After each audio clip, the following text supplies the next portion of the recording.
حضور کا فرمان علی شان ہے، نبی علیہ السلام نے فرمایا جو اپنے سارے غموں کو آخرت کا غم بنا لے تو اللہ تعالیٰ اس کی دنیا کے غموں کے لیے کافی ہو جائے گا، اور جو دنیاوی معاملات کے غموں میں اور پریشانیوں میں الجھا رہے تو اللہ تعالیٰ کو اس کی کوئی پرواہ نہیں کہ وہ کون سی وادی میں ہلاک ہوتا ہے۔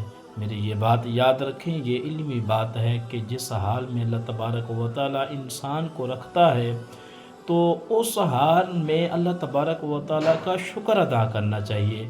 اللہ تبارک و تعالیٰ اس بندے پر خوش ہوتا ہے اور اسے عزتیں عطا کرتا ہے۔ مالک کہتا ہے میرا بندہ، میں نے اپنے بندے کو جس حال میں رکھا ہے اس حال پہ راضی ہے۔ اللہ تبارک و تعالیٰ اس کی دنیا بھی بہتر کر دیتا ہے اور آخرت میں اس کی بے حساب بخشش فرماتا ہے۔